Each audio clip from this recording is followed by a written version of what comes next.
Hello again, it's Debbie Darnell from Darnell and Associates in collaboration with Lewis County Head Start. And I'm going to be coming to you today with my second video on building routines into our lives. The last video I did was about the issue of constant changes, and one of the things that is really helpful when we're going through change is building routines into our daily life. Not only do routines add a sense of normalcy, they also give us something that we can control, and we can bring the level of stress down in our house with routines, but they also keep us balanced and keep us moving through things. So today I'm just going to be listing out a few tips on how to make those routines, build them into your life and what to start with, and as well as I might be offering up a couple of books that might be handy you working with your kids at home, and maybe some activities that might be helpful. First tip for building in routines has to do with deciding what kind of routine you're wanting to build. I know when there's a big change going on and everything's different, we have to look at how we're running things. And so decide where you want your routine, whether that's a school schedule, a work schedule, a daily schedule. Decide where you're gonna implement certain different ideas around routines.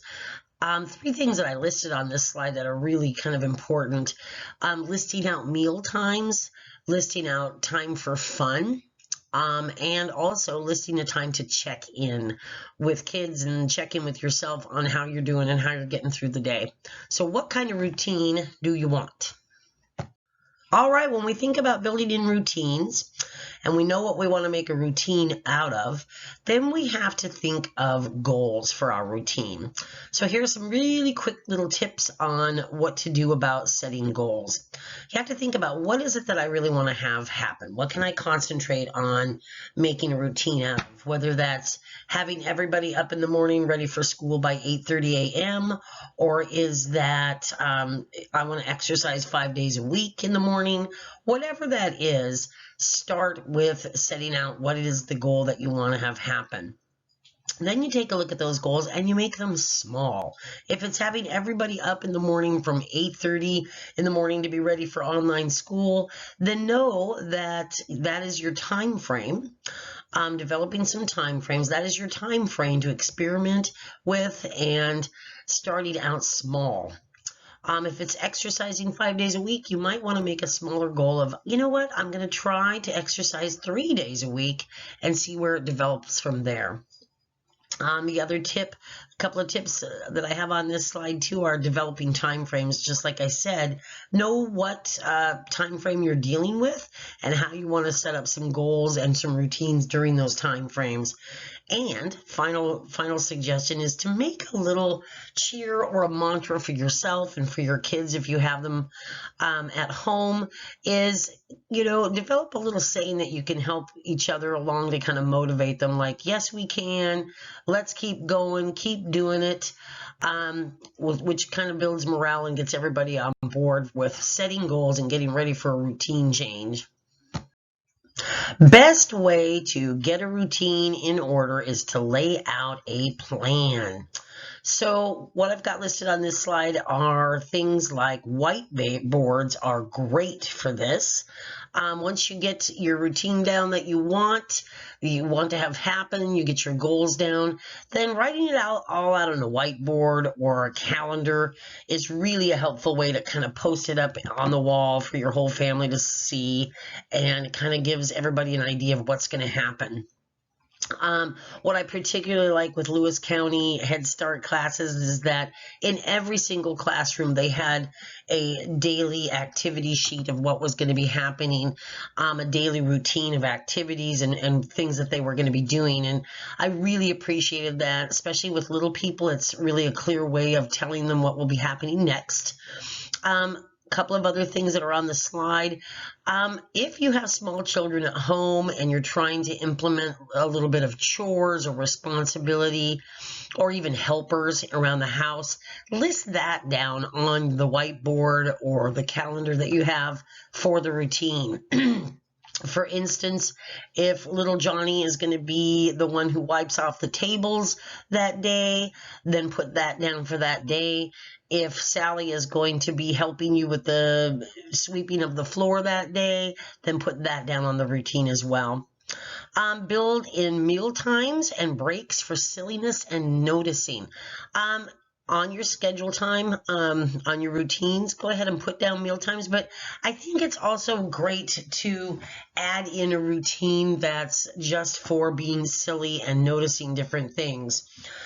What I call noticing at my house is simply just hanging out and going and noticing or exploring something, reading a book, doing something different to kind of switch gears on your brain. I always try to schedule that into some sort of routine where I'm not having to do anything task oriented, or I can just simply be. There's a couple of books that I'm going to suggest for little people in your house that might be really, really helpful in building in routines, and you can build in book reading anytime you might need that. Make sure and plan a time in your routine that's for story time, and a couple of these are really good. The first one is called Miss Bindergarten Stays Home.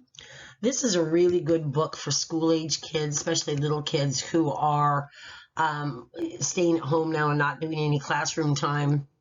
This actually is a story about a kindergarten teacher who has to stay home sick one day, and the classroom talks a little bit about how the other kids help and how they get through the routine.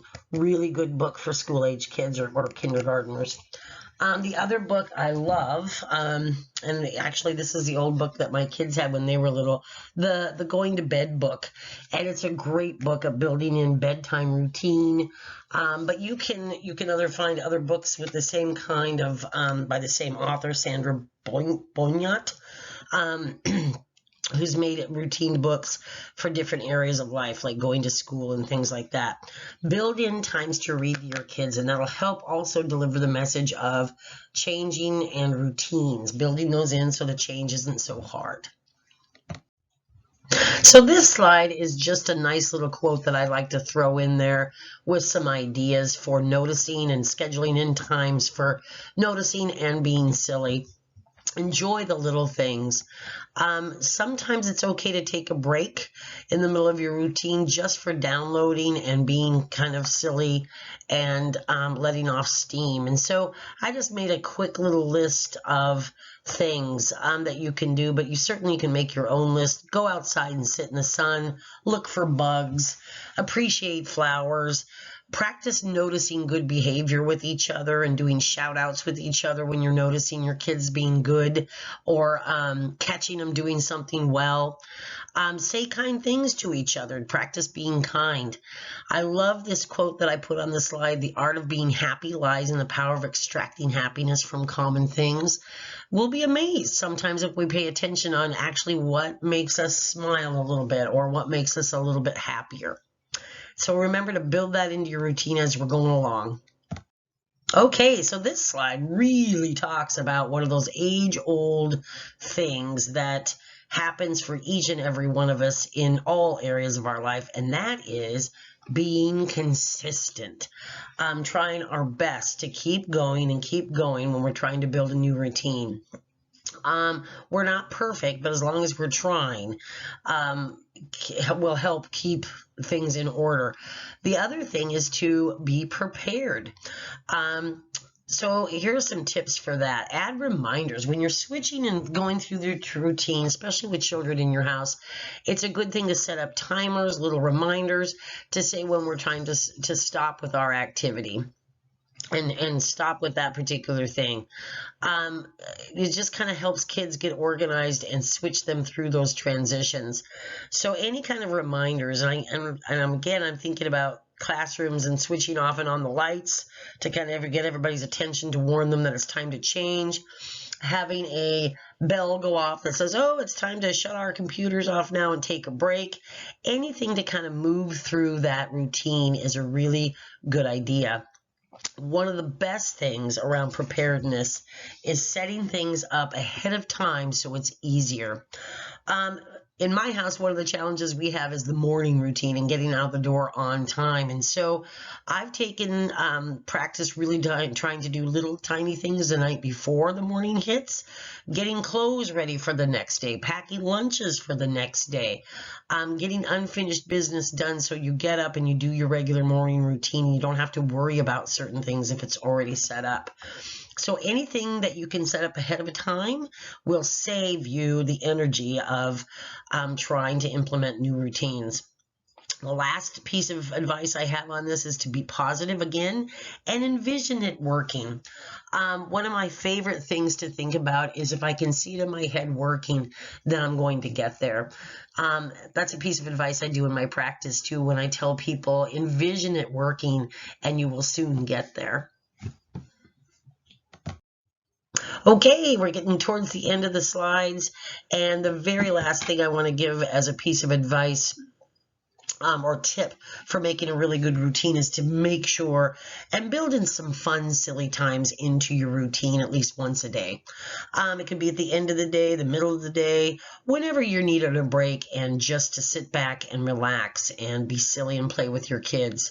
Matter of fact, as a therapeutic kind of reminder to throw out to parents is that play really is for younger children their mode of processing the world and their way in which to blow off steam.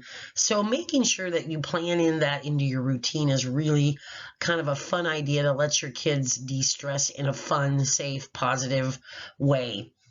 One of the ideas that I have that I used with my kids when they were littler, I'm going to get my jars back out because I love jars for some reason. Another pickle jar. But we would get an old jar, and I usually use popsicle sticks for this or something like that where you can ride on, but I didn't have any of those, so I used straws. But one of the things that I would suggest is get some popsicle sticks or pieces of sticky notes like this, sticky pad, straws, and tape, and have your kids sit down and think of all some kind of funny, silly little activities that you could do. Think of as many as you can. Put one activity per sticky note on a straw and stick them in the jar. You could get a whole bunch if you wanted. And then you put them away. And during your routine, during your silly time or fun time, you might want to just have one kid a day or however you want to do it. Pull out one of these little flags, and that will be the fun thing for the day. This one happens to say dance. I think I've got one in here that says play a board game, play charades. You could put all kinds of different activities like make Play-Doh, make a batch of Play-Doh, build a fort, something in here that's fun and light for kids to de-stress and process their world with. It really, really helps, and it helps keep us a little bit sane for play and silliness. As we get older, we lose the creativity and the time to do that. Now is a good time when you're building routines and you're staying at home a lot, or if you're staying at home a lot, to really build some of that in. Okay, my final slide. My final message for you today in building routines is don't ever forget to reward yourself for doing a good job, to give yourself a pat on the back, and to really note how hard you've worked for your family to build in a routine to make your family work smoother and to go through transitions and to make life easier. And with that, I want to say thanks again for listening. Stay safe and stay healthy.